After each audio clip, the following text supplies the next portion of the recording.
once again for everybody to come aboard that one and done train. A tale of two halves describes the game of the night, and two talented freshmen led the way in an early season battle between two blue bloods, with Caleb Wilson and UNC getting the better of Kansas 87-74 in the Dean Dome. Hello, everybody, and welcome to One and Done. Bienvenidos a todos a One and Done, your fast break of college basketball information. My name is Jay Heinrich. I happen to be the conductor of the aforementioned one and done train, joined tonight for an instant reaction by the man known around these parts as El Capitan himself, the captain of the one and done ship at MC Holland 34 on X, the OG Money Mike, Mr. Mike Holland. Mike, what a start to the season it's been, and we saw some of Yeah, the best talent in the country on display tonight. yeah, we absolutely did it. We're obviously looking at two lottery picks at the floor tonight, man. So an awesome game. UNC outscoring Kansas 58-37 in the second half, but it felt like the game just like flew by in the second half, man. I was like, all right, like we're gonna be in for a kind of a down the stretch fouls, things like that, and it just kind of flew by. I don't know, man. What were your initial thoughts? Really on both sides, or whatever, wherever you want to start here, my man. Well, yeah, like I said, tale of two halves. Really, at halftime, it was 37-29, with Kansas in the lead, and Bryson Tiller, who's somebody that I wasn't really high on last night on our DFS show. I said, don't play him. Well, he had 12 points at half. It hit four threes. Well, that happens to be what he finished with, also 12 points, fouling out early in the second half. And I feel like that's really a microcosm of the way that this game went for Kansas. Played really well in the first half, but UNC just found a way to be around. And then when Caleb Wilson was out at the end of the first half, Kansas took advantage, right? And Yeah, then the second half starts, and it's like, oh wait, yeah, that's it right there, man. So really a tale of two halves for me. Obviously, two super talented freshmen, yeah. leading their teams up and down the floor. But really, Mike, really just a tale of two halves, with North Carolina scoring 58 points in the second half on their way to 87-74 victory. Why don't you hit all those buttons if you haven't already, and hop in the live chat like Rip Watts has. What's up, man? What's Good to up, see you Rip in Watts? the live chat. Make sure you hit that subscribe button if you haven't already, everybody. Mike, where do you want to start with talking about these freshmen? Do you want to talk about that second half UNC had? Maybe something that Let's jumped off start the with page for you? Kansas, right? We started them in the 20s in our power rankings. We moved them up to like 12 or 13. I have to go back and look at it. And a big reason why is because we like the connector pieces around Darren Peterson. Well, outside of Bryson Tiller in the first half, they really didn't show up. So my issue with Kansas is you got to have something else around Darren Peterson. I mean, he played a really nice game, 22 points, 57% from the field. Like, yeah, three turnovers, right? But he's got the ball in his hands a ton. Uh, didn't get much from anyone else. I mean, the only other person in the double figures that started was Trey White, and he's not really someone that's going to be a volume type shooter. Flory Badunga, man, he has to kind of be a second option if they're going to be successful. And really, Vesar, who had 20 points on the other side.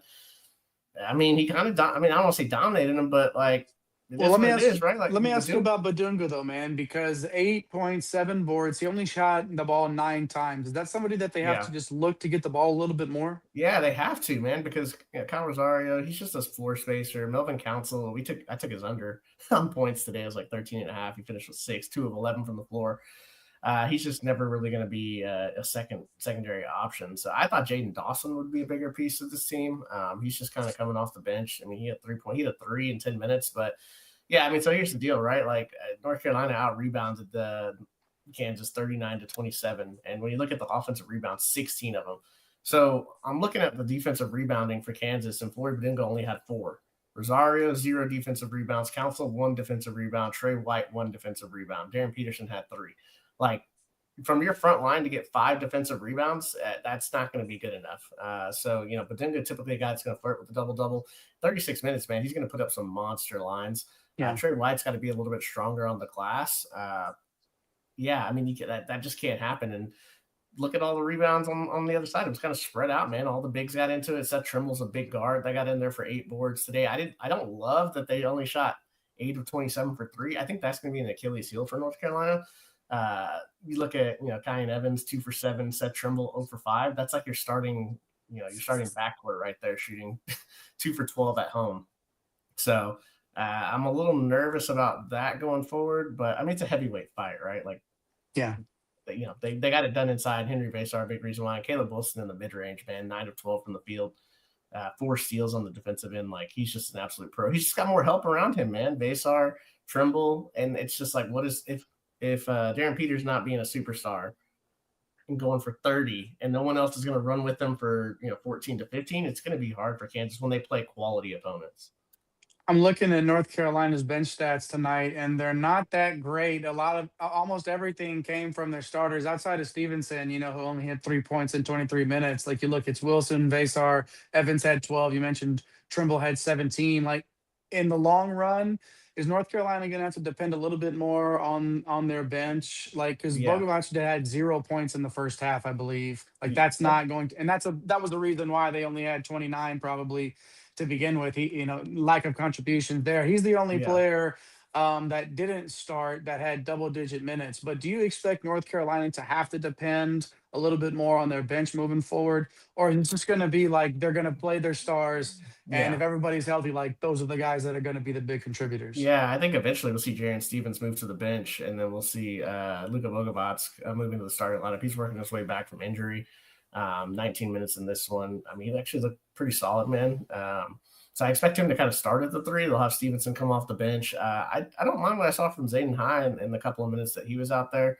North Carolina has depth. We talked about that this offseason. It's just, they're probably going to jam their guys 30. Once Bogovac gets it going, he's probably going to play 30 plus. So they're going to kind of live in that old school North Carolina from a few years ago, right? Well, really what Hubert Davis has been doing is like, hey, you just play your 5 best players. You hope it all works out for you, 30 plus minutes. I think as the season goes on, though, you'll see more bench pieces like Zayden High and Derek Dixon. Jonathan Powell, I'm surprised, man. 5-star player from last year, only 6 minutes in this one. Yeah, I mean, he's super talented. So if they have an injury, it's not like a Jonathan Powell couldn't step in and absolutely fill in. But yeah, they've got 6 or 7 deep. I just think they're going to run their guys that he trusts early in the season in a tough matchup. 16 offensive rebounds for North Carolina. Their front court obviously had a really good night. Just in general, especially, I guess, had a really good second half. Most of these guys played really well. The home crowd was there behind them. All of the luminaries were in attendance, and it was a pretty great night for college basketball. Didn't it feel like, Jay, like right at the start of the second half, they just like punched Kansas in the face and they just never recovered?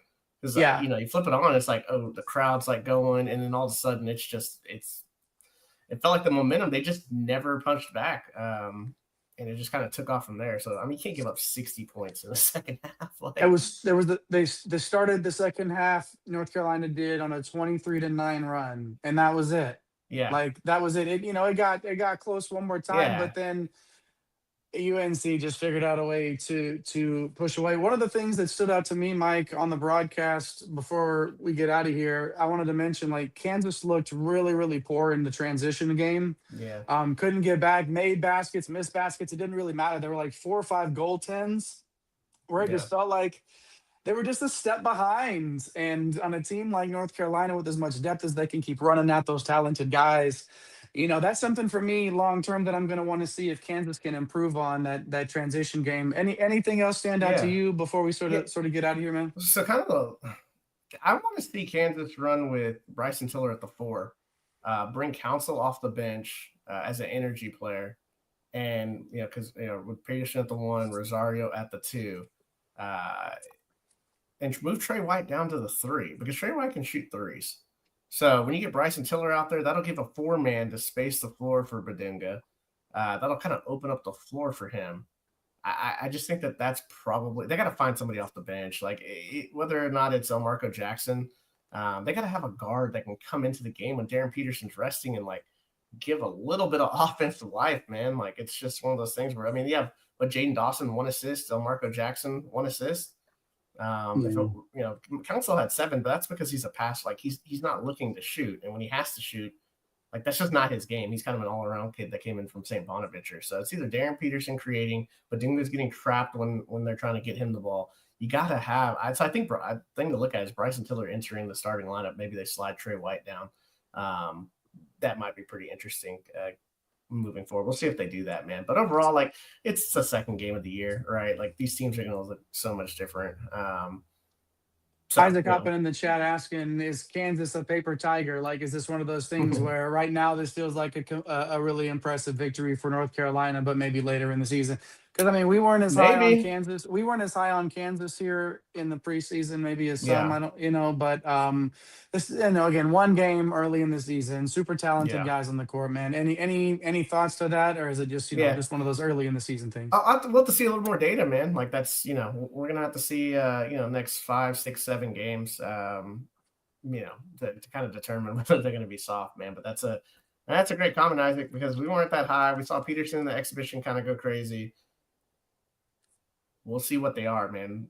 We're like, is there anyone else that's going to go with this guy? It's kind of the thing because he's going to get his. Like it's going to be really.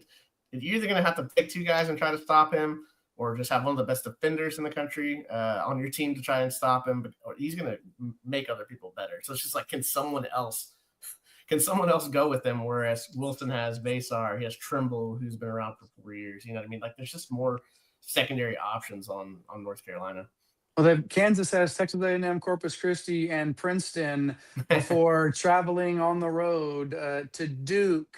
Oh yeah. So we'll see if Kansas can get things right in a couple of games against teams that they should do well against and bounce back after this 87-74 defeat at the hands of the University of North Carolina. Caleb Wilson, like Kevin. Yeah, he looked, man, that mid-range game was just, they couldn't stop him. Hey, it was like dribble down. Oh, let me do a little turn around jumper in your face on the baseline. Okay. And then I'm just gonna glide through the lane and whoop, right there, little dish out to the side there, easy bucket. Like Caleb Wilson makes it look easy, man, and that he's an exciting player to watch. He's easy to watch, easy on the ice. Peterson is too, man. All the credit to Darren Peterson tonight. 22 points, 3 rebounds, 3 assists, 2 steals, and a block. But it wasn't enough, like I said. Caleb Wilson leading North Carolina to a 13-point victory, 24 points, 7 rebounds, 4 assists, 4 steals. What a night for the freshmen and the rest of the Tar Heels. Mike, thanks for joining me tonight in studio to a little quick reaction here to Kansas and North Carolina. Make sure you hit those like and subscribe buttons if you haven't already here on the channel. Go to Google, One and Done College Basketball. Our YouTube page pops up. Our X page pops up, which is at One and Done CBB. Make sure you hit all those buttons. Hit the notification bells. We're going to have some more live reaction shows next week. We're bringing the DFS shows. Got that MC Holland 34 Invitational wrapping up tonight. Hoping to see a green screen in that. So until then, follow this guy right there at MC Holland 34 on X, the OG Money Mike. Shout out to you, El Capitan, around these parts. And my name is JAYHEINRICH. Come again. We'll see you on One and Done.